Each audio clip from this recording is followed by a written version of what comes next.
Je voudrais également profiter de ce moment pour remercier les partenaires de cette 10e édition des Trophées de l'installateur.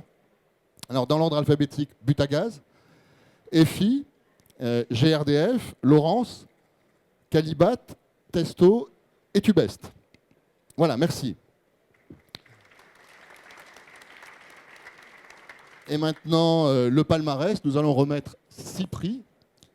Le prix du génie climatique, le prix du pro de la salle de bain, le prix du pro de la salle de bain accessible et salle de bain accessible pour personnes à mobilité réduite, un prix de la dynamique commerciale, le prix du métier au féminin et enfin, comme à chaque édition, un prix spécial GRDF. Nous allons commencer par le prix du génie climatique. Dans son dossier, l'installateur devait présenter une installation, un chantier remarquable, au travers duquel il a fait preuve de professionnalisme. Nous avons eu de très beaux dossiers, hein, très solides, comme on disait, très techniques.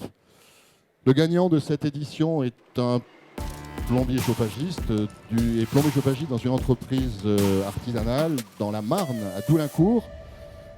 Il a réalisé un dossier remarquable, solide. Il s'agit d'une chaufferie au bois déchiqueté dans un EHPAD qui était précédemment chauffé au fioul.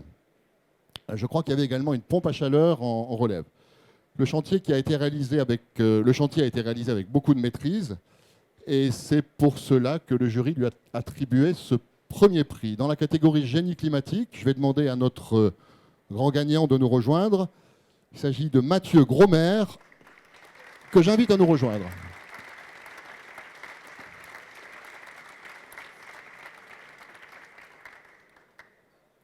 Mathieu. Alors, Mathieu, vous travaillez dans une entreprise de taille artisanale. Je crois que vous êtes... 9. Je vais vous donner un micro, ce sera plus pratique. Installez-vous. Vous avez réalisé un chantier assez spectaculaire, finalement, pour une entreprise de votre taille, puisque vous le dites vous-même, c'est le genre de chantier qui est habituellement réservé à des entreprises de taille nationale. Hein. Alors comment est-ce que vous avez obtenu ce chantier et parlez-nous un petit peu de ce chantier d'abord et comment l'avez-vous obtenu? C'est un chantier qui est dans notre village. Oui. On a une clientèle de particuliers essentiellement et quelques collectivités, dont cet établissement. On avait la maintenance depuis plusieurs années et on a profité d'un appel d'offres sur ce chantier. Il y a une extension du bâtiment qui était prévue. Oui. On en a profité pour proposer la rénovation de la chaufferie et particulièrement une chaufferie au bois déchiqueté parce qu'on a la campagne, on n'a pas de gaz de ville, on n'a pas beaucoup de choix écologiques en tout cas. Donc ça fait plusieurs années qu'on voulait proposer du bois déchiqueté et on a attendu que ce marché sorte pour faire un vrai dossier, réussir à vendre ce projet parce que c'était pas facile. Alors, vous vous êtes démené pour mener à bien ce chantier. Hein. D'abord, il a fallu convaincre la commune. Je crois qu'elle n'était pas tout à fait partante pour faire un chantier 100% bois. Vous avez réalisé un calcul de retour sur investissement. Vous êtes allé chercher des subventions. C'est ça. Vous êtes même assuré que la production de bois serait locale et que la commune, la production locale serait suffisante pour une année d'exploitation. Est-ce que vous travaillez toujours de cette façon? Enfin, c'est un chantier qui est peu courant pour votre entreprise, vous le disiez. On fait, bien sûr, notre clientèle de particuliers, on essaye de faire du sur-mesure et proposer des solutions adaptées. Là, on l'a fait pour la première fois pour une collectivité et un chantier de plus grande ampleur. Et il fallait faire un dossier vraiment carré avec des chiffres, des retours sur investissement pour convaincre les financeurs, aller chercher les subventions. Sinon, on n'aurait pas réussi à vendre ce projet, quoi, c'est sûr. D'accord.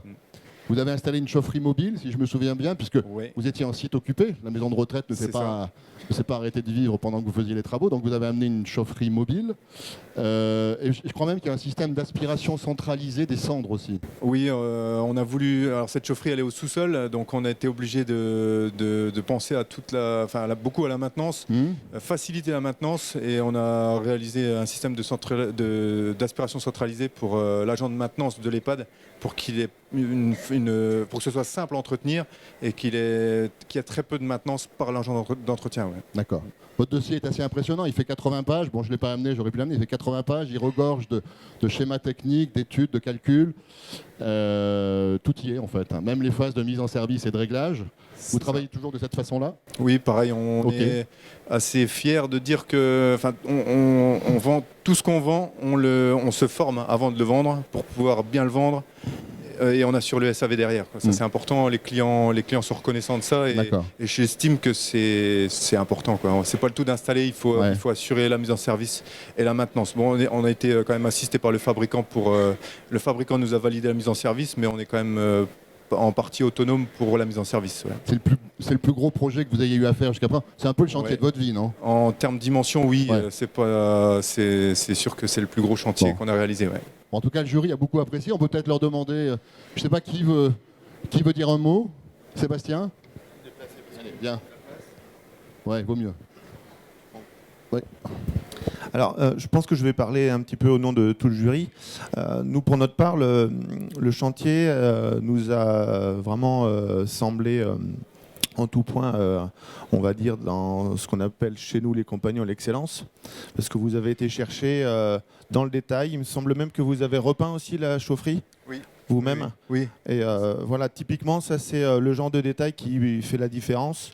Vous avez fait aussi de la tôle aluminium, ce qu'on retrouve quand même rarement dans cette catégorie d'installation et cette taille d'installation. Et puis surtout, vous avez intégré des appareils, enfin des générateurs qui demandent normalement beaucoup d'espace pour pouvoir les entretenir correctement. Et vous avez réussi à les intégrer d'une manière vraiment très cohérente. Et donc voilà, c'est vraiment ce qui est ressorti sur ce chantier-là. Bravo, un grand bravo. Jean-Claude, merci. Jean-Claude Rancurel. Ouais, je voudrais dire un petit mot en tant que aussi artisan chauffagiste et représentant justement des métiers par ma position de représentant de l'Union nationale des artisanales, des couvreurs, des plombiers, des chauffagistes, que là on récompense l'excellence. L'excellence dans la gestion du chantier de A à Z. C'est vrai qu'on le dit, Sébastien aussi l'a dit, c'est vraiment une gestion, vous avez pensé à tout. Et justement, on oublie trop que dans le confort, là c'est un confort d'un EHPAD, donc c'est très important. La continuité aussi, vous avez tout, c'est ça qui nous a estomaqué, qui nous a dit, ils ont pensé à tout. Et pour une petite entreprise artisanale, c'est chapeau, je dis chapeau. Et voilà, donc il ne faudrait pas oublier justement la profession est un peu attaquée de tous les bords, que le savoir-faire est là et que pour une installation qui marche, il faut avoir qu'il y a de la réflexion en amont, il faut avoir du savoir-faire derrière pour installer, et les artisans, les entreprises artisanales sont là pour le faire. Et cette entreprise-là a prouvé que des entreprises artisanales pouvaient se positionner sur pas simplement de l'installation, la petite installation, mais dans l'installation assez conséquente. Voilà, c'est ce que je voulais dire. Merci. Voilà qui est bien dit. Merci. Merci. Écoutez, en tout cas, on vous souhaite beaucoup de chantiers comme ça. Félicitations. Pour vous remettre votre prix, j'appelle la société Laurence, qui est dans la salle.